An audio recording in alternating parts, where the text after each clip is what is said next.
Yeah, another big week in conference. Got Old Dominion be on the road, and Old Dominion team that's hungry for a win, and we're hungry for a win as well. Was very impressed with their football team this past week. They took Marshall down the stretch into overtime. Marshall's a tough place to play, and they gave everything Marshall could handle. So they're a football team that's fighting, scratching, and clawing like we are, and it's going to take everything we got. But I like our guys' mentality right now. I love their demeanor and attitude. They got their jaw set. They're not happy by any means, and they're going to be ready to go play. And I know Old Dominion will be ready to go play as well. So it should be a good football game. With that said, questions. First Monday morning question, injury availability after Saturday's game. Is there any noteworthy injuries or anything like that from there? No, I think, the normal bumps and bruises. Hoping we get Nick Days back in that defensive rotation. He played some special teams, but would like to get him in the defensive rotation. Hopefully this will be the week for that to happen. I guess, what did you see, getting the chance to watch film, what did you see from the UTSA game? Just all the things that we had talked about before. They're a really good offense, so it was going to be a tough day for our defense. Thought our defense, when they needed to make the stops there down the stretch late in the game, they gave our opportunity for our offense to go win the game. Thought our offense responded extremely well. Got down to the 1 yard line, and then we talked about it, the unfortunate penalty that came up, which really was very costly. Again, proud of the football team for they're battling hard every week. I think that's pretty obvious, and we're hopefully going to get the issues fixed that we've had. Really need to have a really good week on defense. Really need to have a really good week.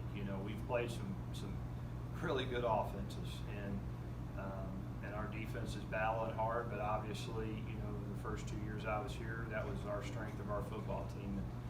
The offense is the strength of our football team right now. That's obvious, but I love how our defense is fighting, scratching, and clawing, and they have a lot of pride, and we need to have a really good week on defense and be able to set the tone of the game and allow the offense to go out there and go do their thing and try to go put points on the board that, try to flip the switch a little bit where we're up by 14, instead of us being down by 14. And that's kind of what we're going to work really hard on this week, and hopefully we can do that defensively. I know they're excited to try to get that going.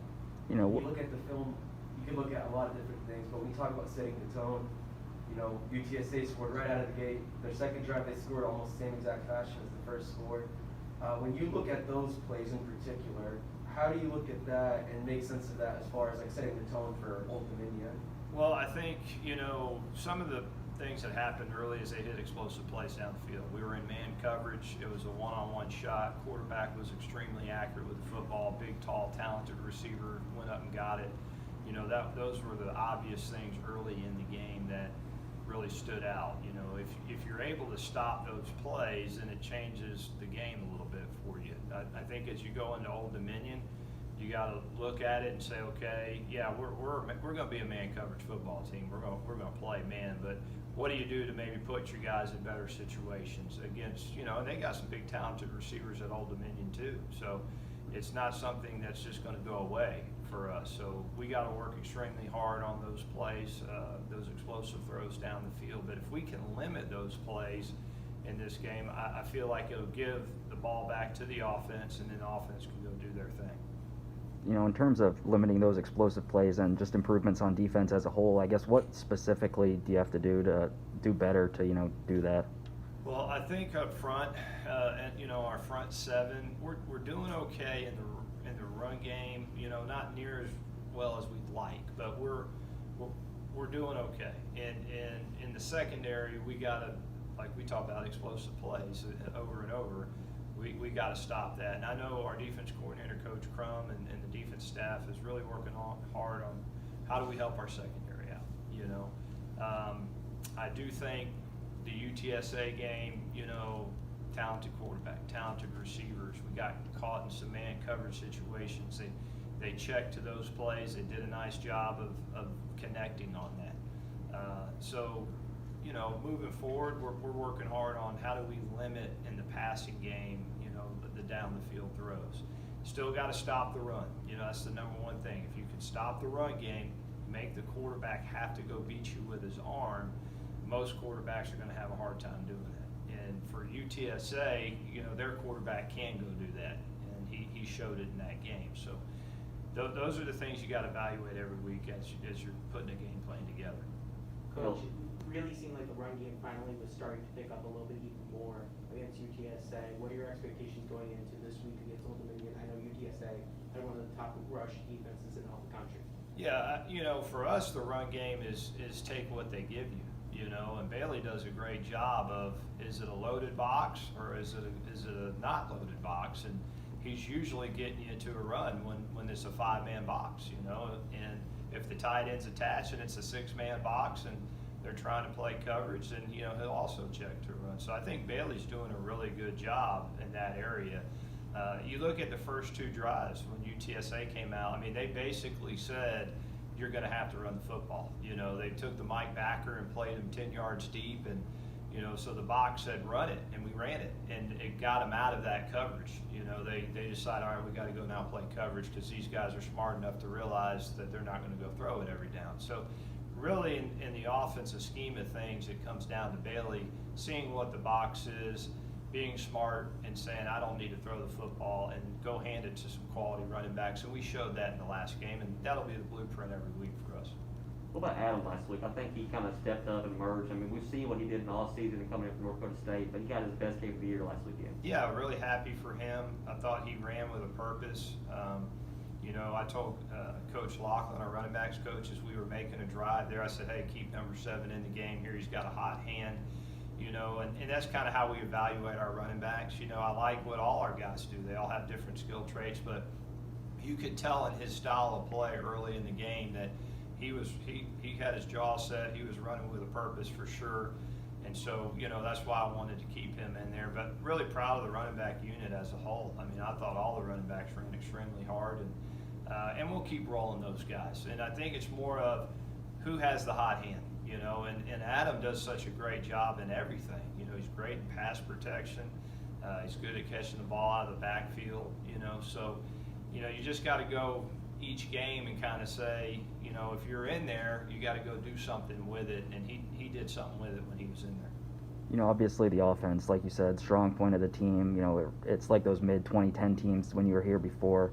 With Bailey at quarterback, everybody likes to compare quarterbacks. So I guess early on in his time here at Western, how does he compare to a guy like Brandon Dowdy, early in his time at Western? He's the best one I've ever been around, and that includes Sam Darnold. I love everything about Bailey Zappe. You check every box, from his competitiveness to his demeanor to how he operates to his unselfishness to his leadership to his accuracy. He's the best I've been around, and I don't mind saying that. And I love Sam Darnold, and he's going to have a great career in the National Football League. And if Sam Darnold was sitting here and he watched Bailey Zappe, he would say, I wish I played like Bailey Zappe in college. I think he's a top 5 quarterback in the country. I think the nation needs to know about him, and I think by the end of the season, they're all going to recognize that he's one of the top 5 quarterbacks in the country. He is a guy that when he's out on the field, everybody knows he's going to give us a chance to go make it happen, and he elevates the play of everybody, and that's the biggest thing. And he takes the demeanor like a coach. He's in the office at 7 a.m. He's there all day. He doesn't leave until we leave, and you don't find guys like that. That's a generational quarterback, in my opinion. And so, not to put pressure on him, but we've been in 5 games, and I can see what the guy can do. He'll continue to do those things, and yeah, he's the best I've been around. In terms of ODU, doesn't seem like they're putting up a ton of points in their games. A lot of close games, though. 4 guys that have run it for close to 200 yards or more, and the quarterback that's can move a little bit too. I guess, what do you see on film from them? They can beat you. They got people that can beat you. They have pieces. Quarterback's a big physical guy that can run with it. He's got a nice arm. They got a couple of quality skill players. I think the running back does a really good job in the run game. He's patient, with the zone run game, and he finds the creases. People have had a hard time with him. We got to stop the running back. We got to stop the quarterback from scrambling and making big plays with his feet. And then at some point in time, they're going to chunk it down there 5, 6, 7 times, and this week we got to prevent those explosive plays from happening. But they are very, very, very capable of getting that win, and it's going to take everything we have. I do think it's a fourth quarter game. They're going to be extremely hungry. I know their head football coach, he coaches them extremely well. They'll be ready to play for sure. So we got to have our best game, and we're as hungry as they are. You know, we're the same team. We both won one game. You know, so you know, who wants it more? That's really what it comes down to. Besides being hungry, like you mentioned, I guess since Saturday up to Monday morning, how is kind of the mood of the team shifted? You know, how is the team sort of feeling right now? Have they kind of recouped and gathered their thoughts after an obviously tough loss? Like, where do they stand right now? I think we got a bunch of grown men in our locker room that handle their business professionally, and they treat it like pros, and they're not happy, and they have the right mentality, they have the right look in their eye. They understand they got everything in front of them to go accomplish what they want to go accomplish.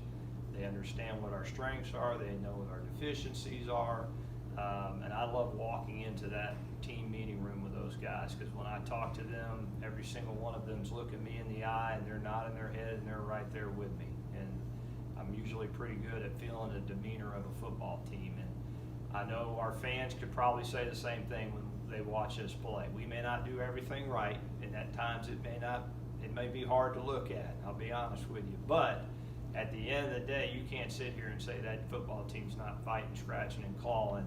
And I hope the full body of work at the end of the season, those young men are rewarded with the victories that they're working so hard to achieve. And so I'm very proud of our locker room. Nobody's blinked, nobody's batted an eye. They understand the realities of where we're at, and they're going to try to fix it to go have a really good season.